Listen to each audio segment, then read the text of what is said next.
It's the morning of, I'm packing stuff up. But this place isn't air conditioning, is it? Me too. Okay, well, good Oh, morning. You can't tell them, Second work.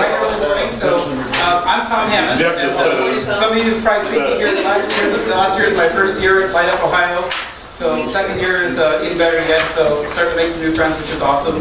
And they're crazy enough to let me speak, so I don't know exactly how that came about, but it involves money, I think.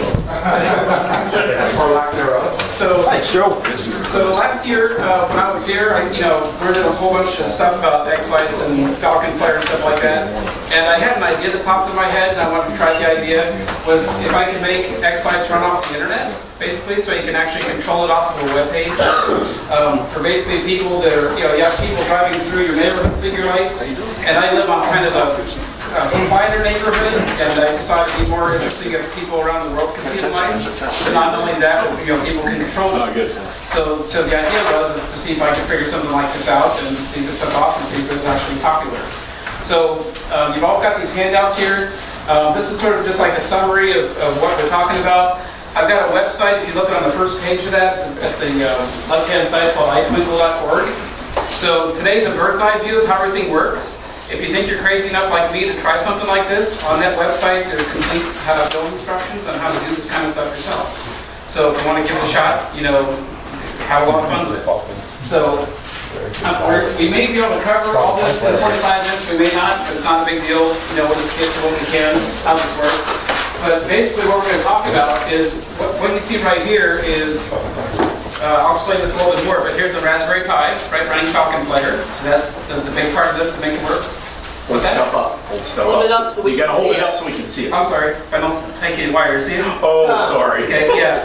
And there's a webcam here for letting the public look at the lights. And this white box here is just a light controller. It happens to run GE Color Effects. And we'll talk about that more in a sec. So we're going to talk about how you set up your animations in X-Lights, how to get it to work with internet control to make it flow nice. How you set up Falcon Player to make it work with internet control. Falcon Player has some internet capability in it already, but it was too basic for what I needed, so I sort of tweaked it a little bit. How do you set up a streaming webcam so people can actually look at your house, from the world? This is actually kind of easy. How do you set up your internet at your house so people can find your house from the internet? When they're clicking on links, how does it get into your door? How do you set up the website? So when you click on things, it actually controls your lights. And if we have time, we might talk about some alternate ideas for controllers. But if we don't have time, we don't have time. So stop me if I have questions. I tend to go fast. You throw some holiday lighting things at me that I can keep. I prefer that more. If you want me to slow down, either way, fine. So basically, what's all this about? Okay. Again, I live on a busy street. I don't live on a busy street. I want more people to see the lights. But more importantly, like a lot of people make things on X-Lights where you make these beautiful, elaborate shows. You spend a lot of time in synchronizing music and animations. I didn't want to compromise people still being able to watch that kind of stuff, but still allow other people to have internet control. So I wanted sort of the best of both worlds. And so what I chose to do was, basically I have a show, the main show that plays throughout the evening, but when someone steps in to control the lights, it stops the show, plays a temporary animation, for 30 seconds, like they click an effect or something, and after that it plays the main show again. So that way, if no one's controlling the lights, it's behaving just like it did before for the regular public coming past your house. So that's the idea behind it. And then I wanted a streaming webcam to let people see what they're doing, which is kind of helpful if you're controlling the lights from the internet. So, was it worth it? When I was here last year, I was one little person that didn't know anybody. I was really shy. I raised one question. I said, has anyone tried internet control of Falcon Player or X-Lights? And I got crickets. I thought, nobody was interested in this at all. And even a friend that helps me put this light stuff together, he lives on a cul-de-sac road where people come to him. He wasn't too interested in this stuff either, because more people come to his house. He's not as interested in the show. But it started, once I got this running, I had one interview from a lady from a local paper, and she wrote an article about me. And then somehow my workplace wanted to put me in their news channels. I work for Hacker News. And after that, it exploded. I could not believe all the popularity this thing gathered. It got so popular that I was on 3 live television interviews, including Good Morning America, so I was on national TV for 2 minutes. Radio interviews, 64 newspaper television, radio, website articles were written about this just from last Christmas. It used to be that when I first turned this thing on, like maybe every couple minutes someone would control the lights. Well, when it started getting known around the world, I mean literally around the world, I would get clicks every 5 seconds every time to control the lights. And my camera got overloaded, you know, the Falcon player, it played one animation, 5 seconds later it played another animation, it was out of control. So I had to make some improvements to this already, and I'll explain that to handle the load a little better. It's just wild. I got so much feedback. People love this kind of thing. So, you know, this isn't everyone's cup of tea, but the world certainly likes it. So, okay, so how does it work? In pictures, okay? And we'll talk about this stuff more. But basically, you have a website, right, with links on it. And the website, if you don't mind my 1984 design, I have to make a better design for this here. But you have buttons you click on, right? That control the lights. And then you also have, refresh the screen. You have the webcam, which is this, right? Which is working. Hi. There it is. Okay.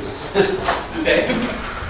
So once you click one of these, I'm using an emulated web server here, so the clicks don't always register. When I click on one of these effects, it'll make the lights stop what they're doing and then choose, you know, something different. Hey Tom, what browser do you use? Are you using Chrome? Yeah. Like I said, you might have Foxit, Firefox, it might work. Firefox, try Firefox. Okay. I run into some things that won't click through on local stuff in Chrome and IE.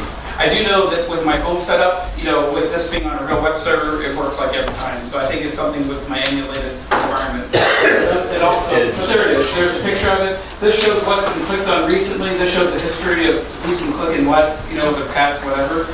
And I mean, all over the world. I mean, it's not showing locations here right now. But there's the website. So when someone clicks on that website, okay, has anyone heard of dynamic DDNS, Dynamic Domain Name Services? Okay, what that does is, like, whenever you go to google.com, okay, that name translates to a number, an IP address. So when you go to google.com, you're going to a certain number to get to Google's computer somewhere. Okay, it's a name to number conversion service. No matter where you go on the internet, everything has an IP address, has a number. So at home, like you have your internet router, right? Your ISP gives you an IP address that they assign to your house address. So it's possible for people to find you from the outside world through your IP number. The problem is your ISP will change that number that you get from time to time. It doesn't affect what you do, but it affects people trying to find you if you're trying to do something like this. So what this does, this little service, it's a free service. It'll let you create a website name, and then it assigns it to the IP address of your house at that moment in time. But if your ISP changes the number on you, the name will automatically adapt to that new number. Okay, so that's what DNS does. So people can still keep finding you no matter how often your IP address changes. So when they click a link, it gets into your house, right? That request to change the lights. It gets into your router. The router does a little piece of magic called port forwarding. Most people's routers, I think, would have this feature. The reason why you have to do something called port forwarding is because your Falcon player has a web interface, right? You can control it through a web browser. It's like a little baby web server. This webcam also has a web interface. So how do you get to either one with just one IP address? Okay, there's a trick on whenever you go to a website, like you go to google.com, you can put a colon and a number after it, and that can let you pick different things within google.com. Okay, and we'll talk about that more later. So I am able to get into my house and then use that what's called a port number to get either to the Falcon player or get to the webcam. So I can have multiple web servers inside my house with just one IP address. It's nothing difficult, trust me, it's real easy.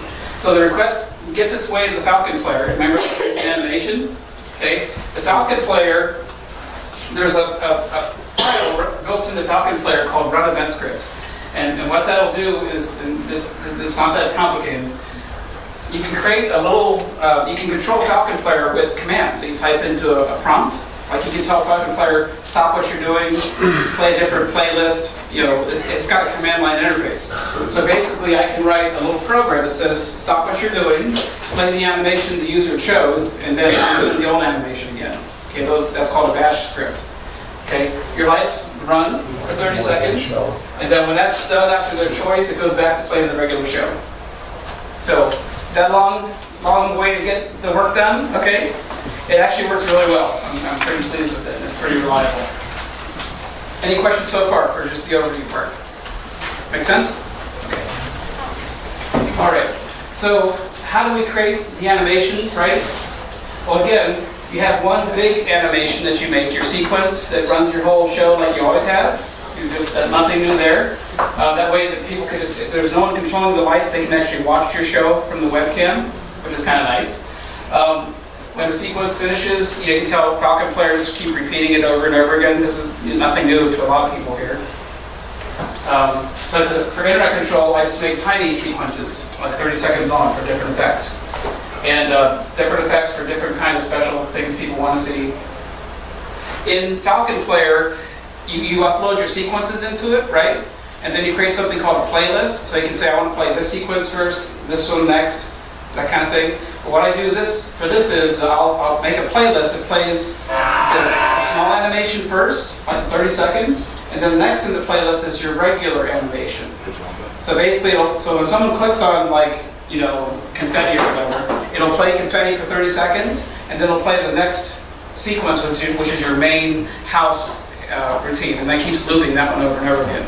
So that's all Falcon Player is doing, is just playing your playlist for you. Okay? So that's just, it's separate, totally separate from your house display. Your house display just runs where your neighbors can see what your normal display. Like I have a... And then what's on the internet that they're controlling is totally separate, that doesn't affect what's at your house. No, it is. It's all Like one when thing. if I can, Okay. I'll show you real quick.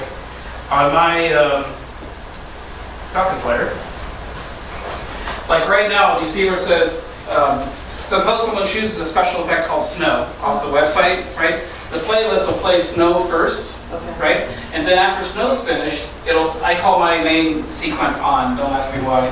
It'll start playing the main one then at that point, and they'll just keep looping that one over and over again until someone else chooses something different. Okay. That's what it is.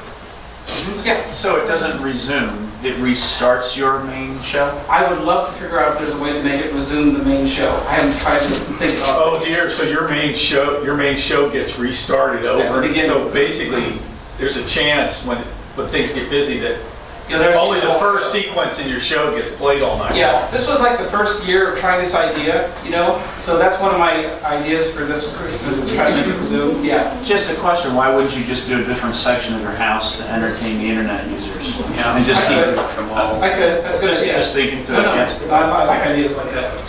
People are already using it. Hard to find your house. What's up to the house? I wouldn't do that.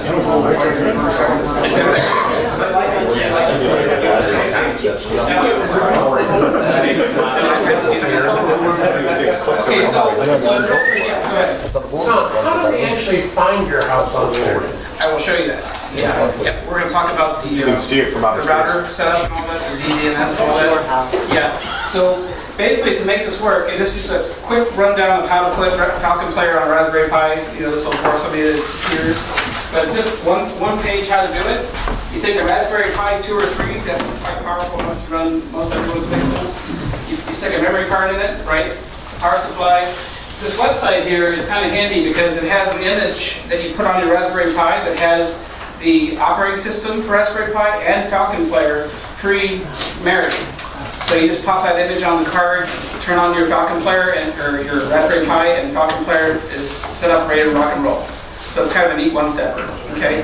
And it might be a slightly older version. I think it's like 1.9. 1.9 just came out. I just installed 1.8 Yeah. 2 days ago, and it says ready for upgrade. Yeah. Hit the upgrade button. So once you put this on, you can upgrade to 1.9 within its own interface. So it's pretty easy to do.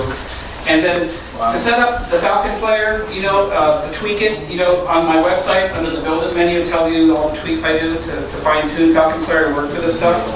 But that's the idea of setting up Falcon Player. So Tom, all this information you gave us in a printout is also on your website as instructed. Okay, great. Write-ups. Okay. Great. The website's about maybe 33% finished right now, but it's getting there. Whoops, I didn't even click that link. Hold on a second. Dun, dun, dun. It's got its own. Just trying to find it. Okay, so how to do the sequences, right? Okay, so basically you have everyone knows about FSCQ files, right? When you make in Xlights, you create your animations, it creates a file that you upload into your Falcon Player, and that's what plays your animations, right? These FSCQs. So if you're in Xlights and you press the F9 key, it'll show you the folder where all those files are stored. So you can grab them and upload them to your Falcon player. Okay, so you're gonna have one big FSEQ, right, for your main show, and then you have a bunch of little ones for each of your different effects you want people to click on. Okay, you can upload all those files into your Falcon player on your Pi. It's under Falcon player, there's content set up, file manager, sequences. So you can actually upload it straight into your Falcon Pi with a web interface. Okay, so you get those files in there, and then I create a playlist, right, for those files. So the first thing in the playlist is play the special effects. Second thing in the playlist is play your main show. So I make a bunch of little playlists. I'll just show you real quick. Where's the playlist at, guys? I can't remember. There it is.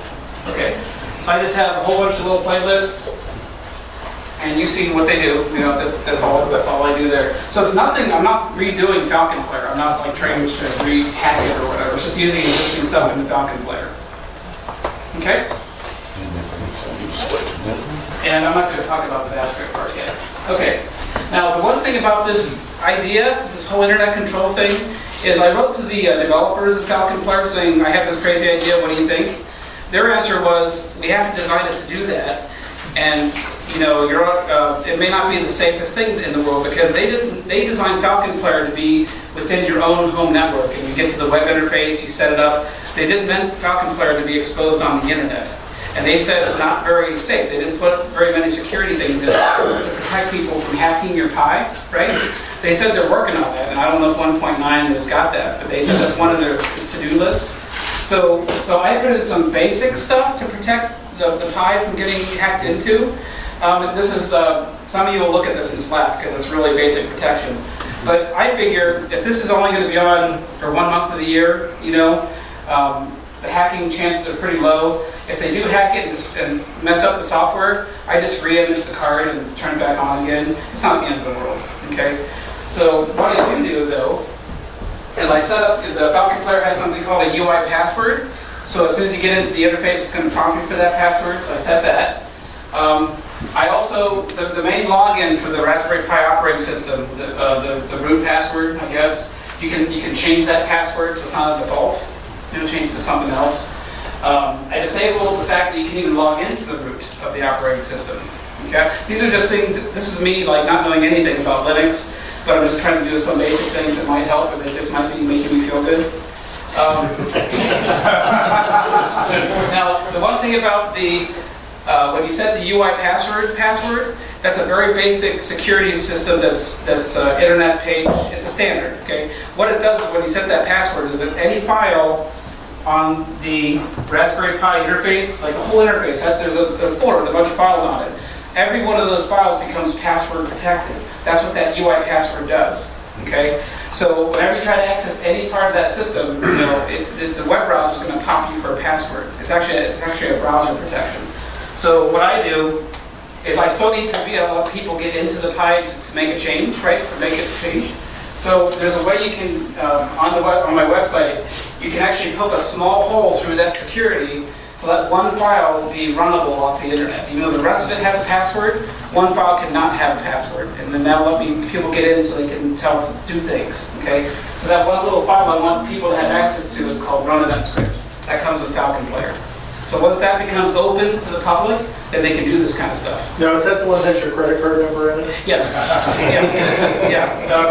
And that's, anyway, I won't get into all that. It's very laughable security, but it seemed to work fine for me, yeah.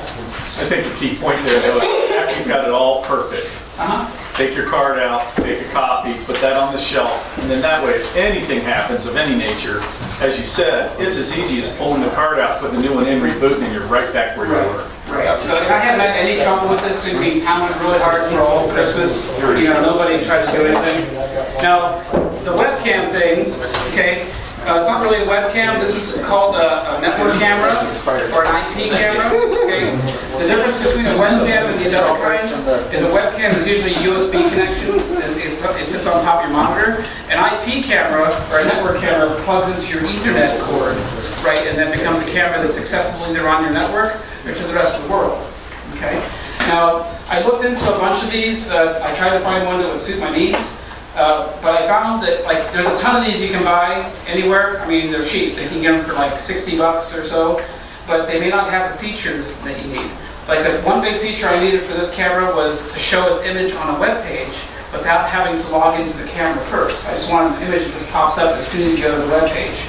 Okay, that put me in a whole other class of cameras that could cost like $500 or higher. Okay, Whoa. so that feature. Another feature I wanted was limit how many people could access it at once, so it didn't get too overloaded.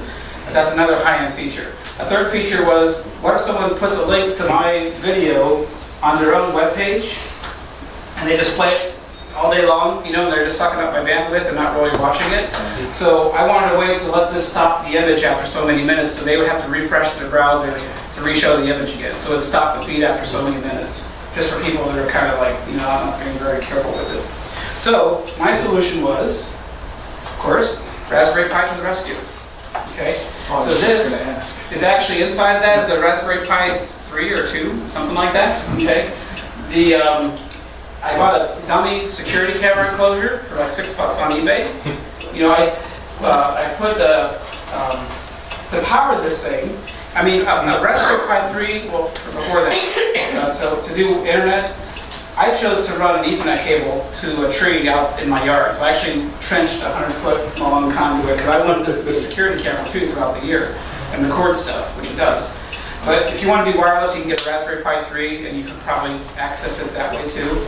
To power this guy, on the Pi 3, the power connection is that USB plug-in. It happens to be on the side of the circuit board, so it wouldn't fit. I couldn't plug it in after it got squeezed in here, but you can power the Pi up to 2 pins on the header block here.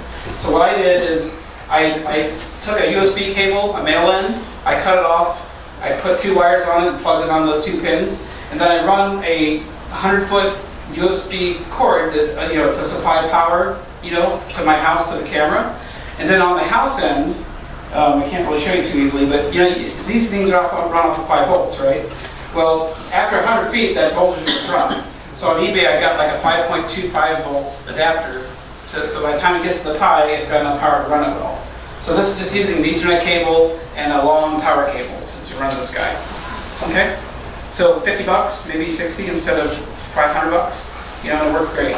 And again, what's also nice about it is throughout the year, this is a security camera that does recording, motion triggering, email notification, everything that high-end people use, it does it all. So you can use it dual purpose if you want. Now, what software are you running on the Pi to do that? Just Raspberry? Oh, okay. Yeah. I'll shut up. Yeah, I'm there. That's next step. Okay.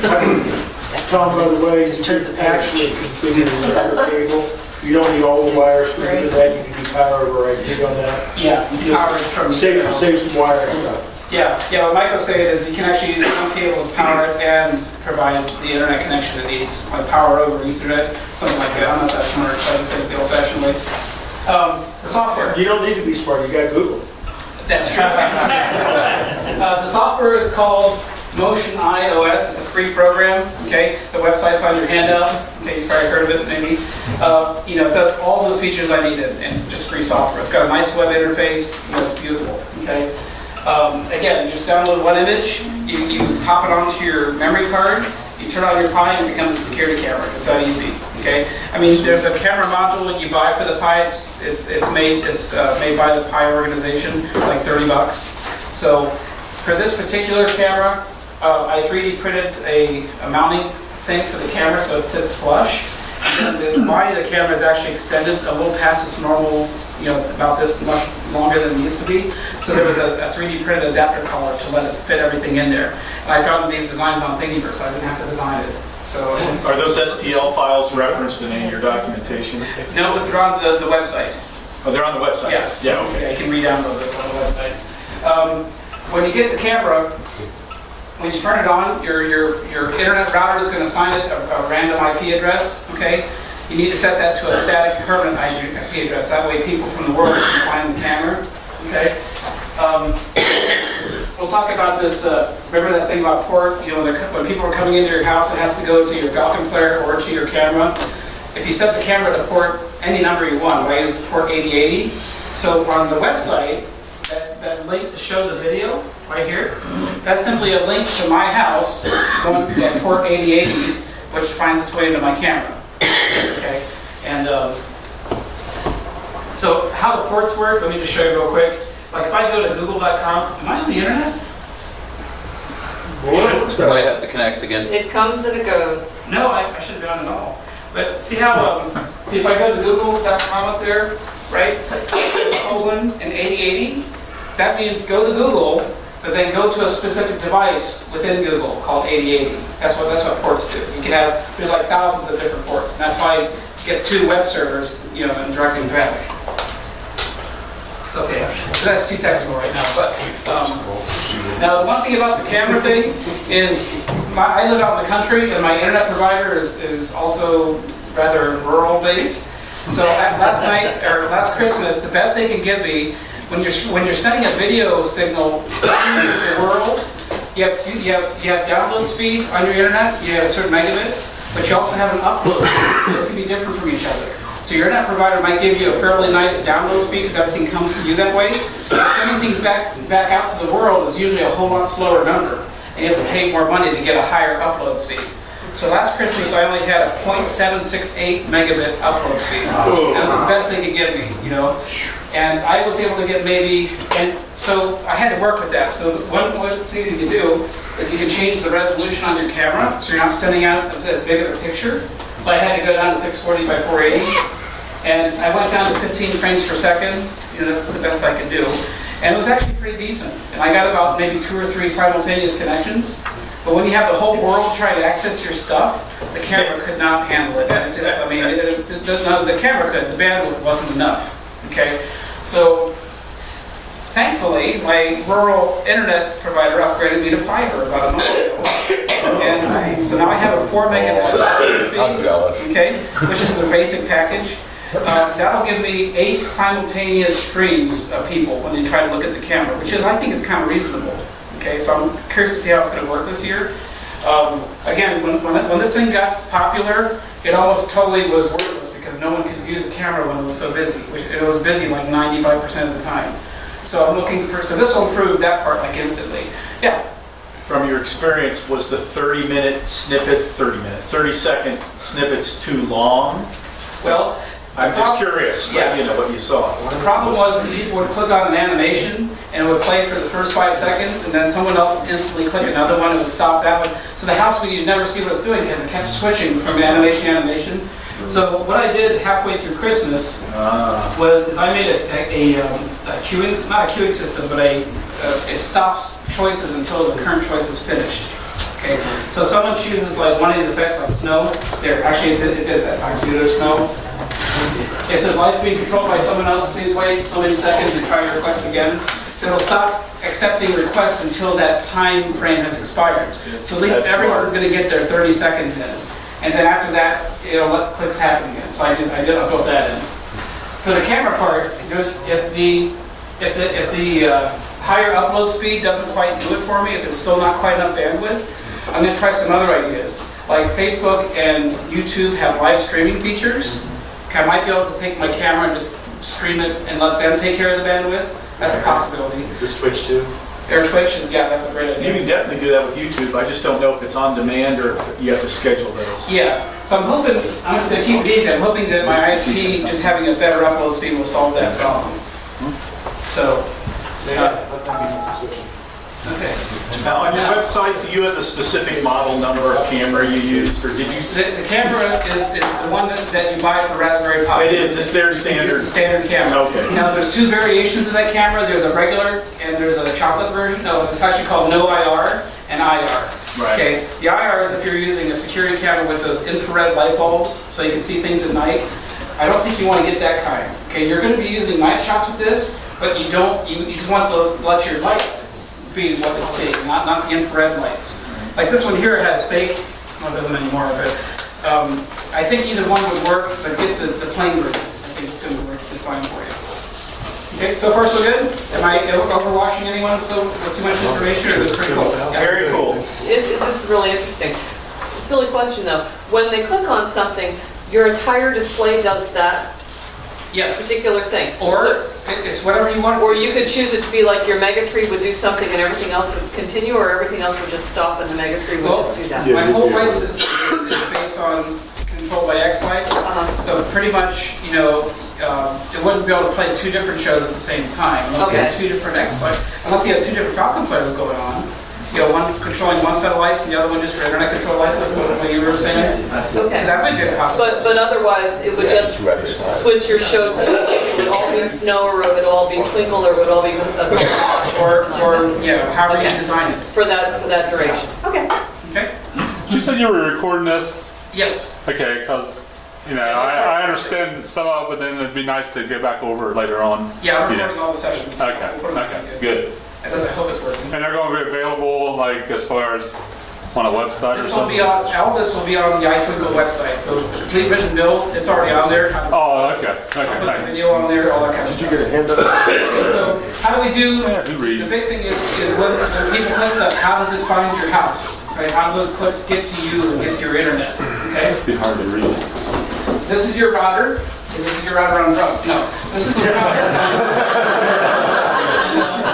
Falcon Player and the webcam are both web servers, okay? Usually you have to have a different IP address for each device, okay? But your house, your ISP usually gives you one IP address, so how do you make that work? So, again, inside your router, typically your router, everyone has an IP address, right?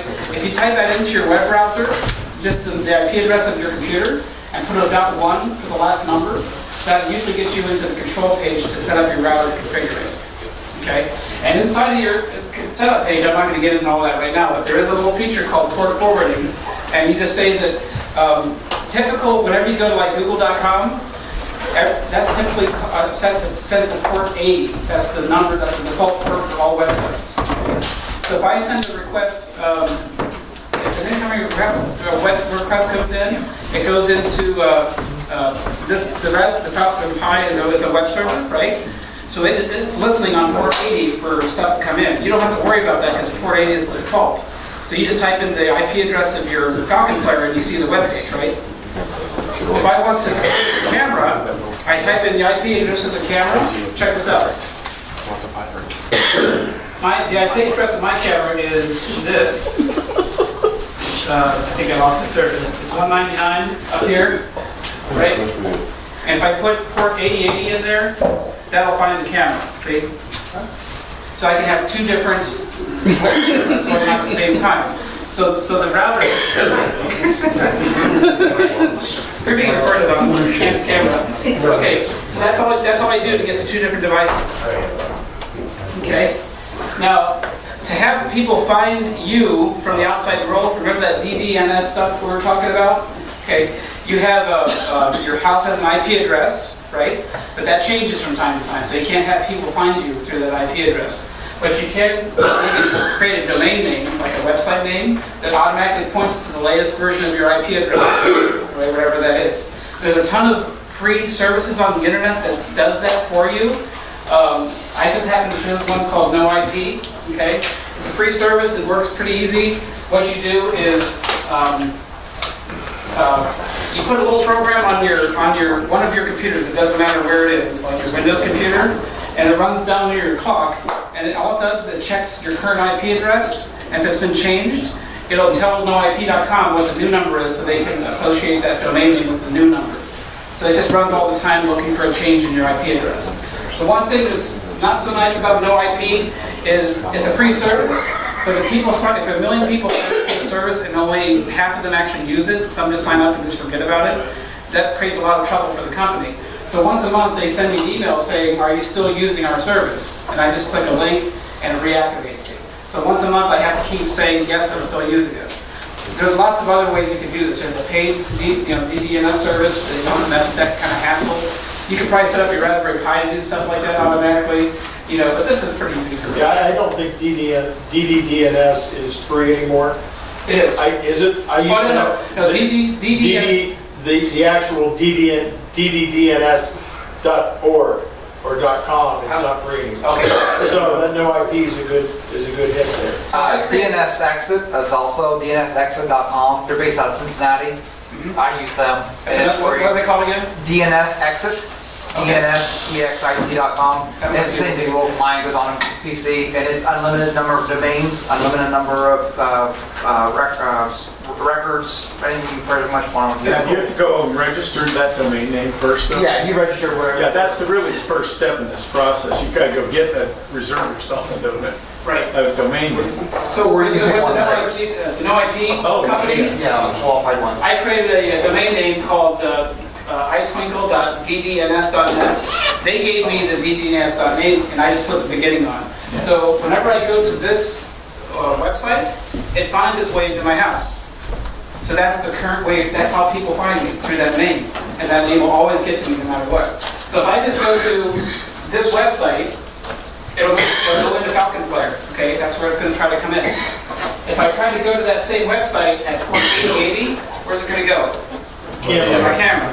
See, so anybody in the world can get straight to my Falcon Player now, or straight to my camera, into my house. So pretty easy to set up, really. It's real simple. So, okay, so let's paint another picture. Let's say, and the primary reason for using no IP is because your IP is training. Right. Because you have the tool to test that. I have a hosted website up in Canada somewhere, I don't know. Maybe it's in Russia, I'm not really sure. Oh, well, I'm working for the election campaign. And I could actually create a link on my hosted website back to my, it wouldn't even have to be a registered domain name, Yes. back here to get to the house and actually host it on my Node.js domain name. I know DNS.org used to allow you to come up with like pseudo names. Right. Do you remember if no IP did? I mean, did they say, oh. They create the name for you. They just give it a prefix of what you want to call Okay. it. Right. But is it a registered ICANN name or can you just make up a dummy I name? think it's well, they own the DDS. No, if you're just in front of their name, you don't register that. Got it, okay, okay, so that's what you're doing, okay. Yeah. So that's good. Okay, so real quick here, we're going to talk about the rest of the mechanics of this, okay? Then you can kick me out, okay? How do you get the webcam to show up on your, see what you need at this point is you need to host your own website, right? So you have to have a page for people to click on, right? So I chose to I picked some hosting company, it doesn't matter who you can pick it from, and then I just created some HTML files, right? That people see, and when they click things, it controls this stuff. So you need to have a web service of some kind, either through GoDaddy or one-on-one. If you're really clever, you can price up a Raspberry Pi and become your own little web host. I haven't done that. I'm just using a standard ISP or standard web hosting company, okay? So let's talk about how that actually works now. How, when they click on things, how does it actually make this do things? You know what we're talking about? Okay, how do you get the video onto a page, right? Well, you just create a file. I created index.php. That's just like the main file to get you into any website. I put these lines in it, and you notice this line right here. There's my DNS name. I just port 8080, and then that's it. I create a little file. I put that little stuff in it, and as soon as you go to that website, it's going to show a live screen. That's super easy. Okay. So just standard HTML stuff. Okay. Now to make the website control your Falcon Player, it's a little tricky. Okay. It's a little convoluted, but it works really well. Okay. And again, the Falcon Player creators are probably murdering me because they want to try to do it some other more professional way. But this works for now until they come up with something on the road. But remember I said with the Falcon Player you can run commands from a command line? So you don't have to click on the interface all the time. You can actually tell Falcon Player to do things through commands from like a bash or a shell. Okay? What I do is on the Pi, I create something called a bash script, which is just a series of commands to run one of these animation effects. So I create one file, I call it like butterfly.sh for shell script, right? It contains two commands in it. It runs the FPP program, which is the command line thing within Falcon Player, issuing a stop command. So whatever Falcon Player was doing, with your current show, it'll stop playing that show, just like you clicked on the stop button. And then it runs FPP again, saying play this playlist, Butterfly. So whenever that shell script runs on the Pi, it stops your show, plays another playlist. That's all it does. That's So the shell script is actually on the Pi? Yes. And you can upload that through the web interface. Yeah. Okay. Then on the website that you made your people to look at, I created a PHP file that does a couple of things, okay? First off, when they click up one of these buttons, right, to show their animations, which I just lost. There it is. When they click on one of these buttons, it's going to run this PHP file that's on my webpage. I have all these different PHP files on my website, and I'm just creating a PHP file. The first thing it does is it contacts the Falcon Pi, right, through this web address, and tells it to run this program called Run Event Script. That comes with Falcon Player, Run Event Script, okay? And then, but it's also, this is all one line here. So it's going to say Run Event Script and tell Falcon Player to play this shell script that I made up here. So when they click a link, it's going to tell the Falcon Player to run the Run Event Script program, which runs the shell script to play the animation. So this is the door to get into the Falcon Player to make it do things. And this is saying, once it gets in the door, run the shell script that plays the animation. Okay, so on the Falcon Pi, I have a whole bunch of shell scripts, right, for each animation. And on the website, I have a whole bunch of these PHP files to run those shell scripts that's on the Pi. They're connected to each other. Okay, this is as deep as it gets, okay, so far, okay? Then finally, on the website itself, when you click the button to play the animation, this code here within your web page runs that PHP program. So you click a link, right, on your web page. The link runs that PHP program on your web page, which triggers that shell script on your Falcon Pi. It's rock solid. Works great. Okay. I was going to say something important, but I just lost it. Okay. All right. So just a few things, and we're just about done. Again, I've had trouble with traffic. It just got too crazy, too fast. The faster your upload speed, I think the better it's going to work for you. If you lower your streaming resolution from the camera, that can make more people watch your camera at the same time. Within the camera software, remember that Motion iOS program you put on here? There's a setting called screen limit.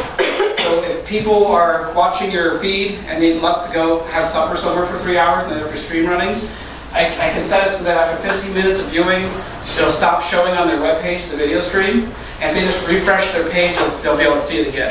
Then that way, after 15 minutes, that bandwidth frees up for someone else to use the camera. So that's kind of a nice little feature. What I'm not talking about is all the fancier stuff I have going on in the website here. So as soon as you click on one of these animation effects, down here it will show you what the recently chosen effect was. It will just show something, what time they did it. But it also keeps a log of the past 12 clicks, actually just on this page. Like where they're from, what they clicked, what time they did it. And this actually saves to a log file on the website. I've got, every 5 seconds, something, Switzerland, France, Paris, Denver, Colorado, Akron, Ohio, they all queue up in here. And I won't get into this right now because I'm almost done with time, but I have another box. It's a 16-foot message display. I have a whole bunch of pixel strips, and it's running on an Arduino that is independent of X-Lights. It doesn't need X-Lights, but what it does is when you turn that on, it goes to my website and reads that log file and tries to see who's been controlling the lights at that moment. And my marquee will show to the public driving by, lights currently being controlled from Birmingham, Alabama, or lights being controlled from Paris. That's awesome. That's the feature. So that's what I did. Okay, so I'm just about done. So next year, you're gonna let them type stuff on it? Huh? You're gonna let them type stuff on it next year? You're gonna let them put text on it next year? They can type in a little message and... That could be dangerous. Maybe not. Yeah, the people that have done that. We'll let you try that first. Choice. Oh, I'll be the first one. I'm not going to talk about this stuff right now. Actually, I'll talk about it for 1 minute. I can stay a minute. No. I talk next. Go ahead and go through those next few slides. Okay, this won't be long. Please. But this isn't directly related with the internet control. But these are controllers. Some of you might know a fellow by the name of Keith Wesley. He's on the X-Lights development team. Okay. Kill Christmas. Yeah. He's helped me get started with all this stuff, not the internet control, everything. He's been helping me for 3 years. So he builds pixel controllers based off of Arduinos and other things. Okay. So basically, if you want a low-cost controller like this one, this is 2 Arduinos in here. This can run 800 of these GE Color Effects lights. Some of you have these, most of you don't because they're too expensive. So you can run a bunch of those off of just a couple of Arduinos, which is kind of cool, right? This is all on the website too, so if you want to build a cheap, low-cost G controller, you can do that. And how much does one of those Arduinos cost? $11 at that. Okay, they're dirt cheap. Okay. The one thing about the Arduinos is because these are low performance boards, they're not very fast. So when X-Lights is sending all the data into this controller to light up your pixels, it overwhelms the Arduino. So Keith made a program called Rate Manager that runs on my Falcon Pi, that all the traffic it sends out to your controllers, it looks at it and it sort of condenses it to less space on your network traffic. So when it comes into here, it's not overwhelming it. So these kind of controllers have to be they're a little fidgety with too much data coming in, but that fixes it. Another controller I've got is another Arduino. This can drive 8 strings of WS2811 lights, which is kind of nice, about 400 lights. This particular setup can also run 8 strings of dumb RGBs, which is nice. So this runs my pixel trees and other kind of things. So same idea. So these are just programs. You get an Arduino, you pop this program on it, and it becomes a controller. So you know, cheap. And then the new project that some of you I think might know about, this is the last slide I think, is this is called a BeagleBone. Right? It's like a Raspberry Pi, but it's sort of different and sort of the same. I'm going to build a 2400 pixel tree with that. And what you do is you buy a BeagleBone for $50, and then you buy this Cape PixelBone 48, and now you've got a 28,000 light controller. You know, you've got 48 strings of 600 lights, and you can build any if your heart's content with that thing. So that's going to be in the next month that hopefully we'll get that thing turned on. The website for it's right there. So, any questions about anything? Yeah. As you're continuing on your journey with this, you're going to keep updating the website so we can log in and see what you're doing, stuff like that? Yeah, I'll have a work in progress. The website's only about 30% done, but the instructions are in there. It just doesn't look very pretty right now. So it's xlights.org. Gotcha. Okay. So, thank you.